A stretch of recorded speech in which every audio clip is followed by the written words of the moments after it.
चंद्रबाबू नायडू का फैसला, मोदी सरकार बेचैन, सरकार बचाने के लिए या सरकार गिरने वाली है? क्योंकि चंद्रबाबू नायडू अब अपने 16 प्लस 2 18 सांसदों के साथ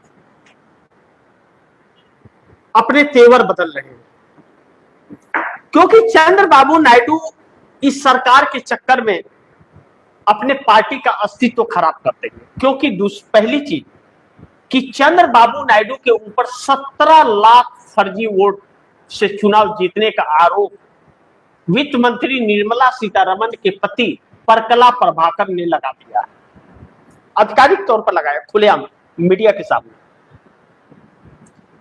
जब परकला प्रभाकर लगाते हैं तो उसका असर आंध्रा में बहुत काफी है, क्योंकि परकला प्रभाकर साउथ से ही आते हैं। इस देश के माने जाने अर्थशास्त्री परकला प्रभाकर हैं, समाज सेवी भी हैं, और परकला प्रभाकर चंद्रबाबू नायडू के सलाहकार भी रह चुके हैं जब आंध्र और तेलंगाना एक था।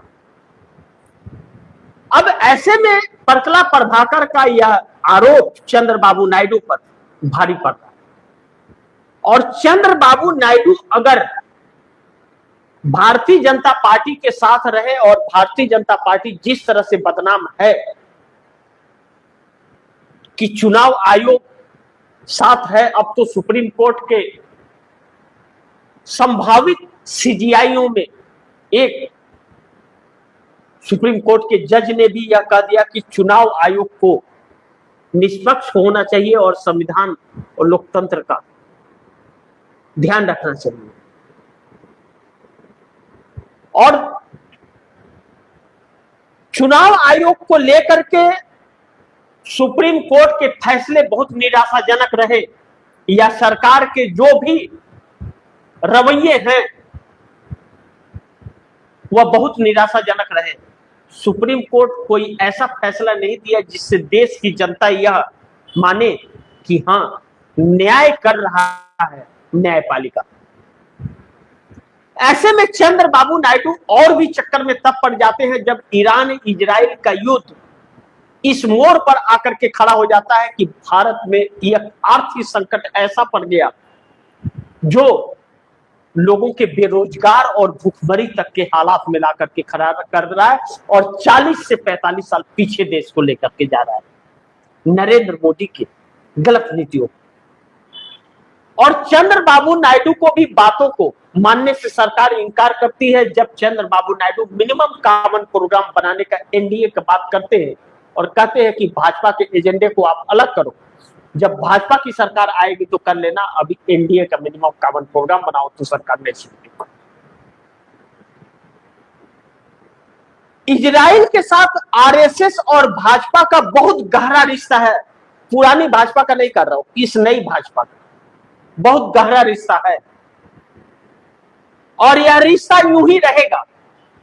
देश बर्बाद हो जाए, गुलाम हो जाए, यूं ही रहेगा। यह तो चंद्रबाबू नायडू समझ गए, और इसके बावजूद भी अगर भाजपा के साथ रहे तो चंद्रबाबू नायडू की पार्टी टीडीपी का ही अस्तित्व आंध्र प्रदेश में खत्म हो जाएगा।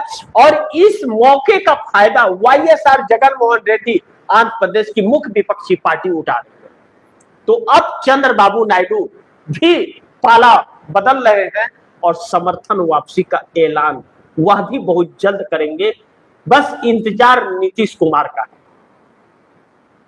आप यह कह सकते हैं कि 18 सांसदों के साथ चंद्रबाबू नायडू समर्थन वापसी का ऐलान बहुत जल्द करने वाले हैं, और इससे भारतीय जनता पार्टी अब संकट में आ गई है। सरकार बचाने की एक चुनौती, बेचैनी भारतीय जनता पार्टी के अंदर साफ झलक रही है।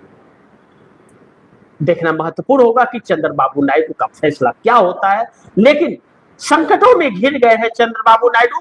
फैसला तो लेना होगा, आर या पार, भाजपा के साथ रहे या भाजपा का साथ छोड़े। एक फैसला तो लेना पड़ेगा कि क्या करना है, आगे के अस्तित्व को खत्म करना है या अभी मलाई खाना। यह फैसला चंद्रबाबू नायडू का होगा। लेकिन चंद्रबाबू नायडू के सामने आंध्र प्रदेश में चुनौती बहुत आ गई। 4,60,000 करोड़ रुपए का कर्ज आंध्रा पर यही हाल रहा तो वह कर्ज जल्द बहुत डबल हो जाएगा, जो चंद्रबाबू नायडू के लिए मुश्किलें पैदा कर देगा आंध्र प्रदेश में सत्ता पर काबिज रख पाना।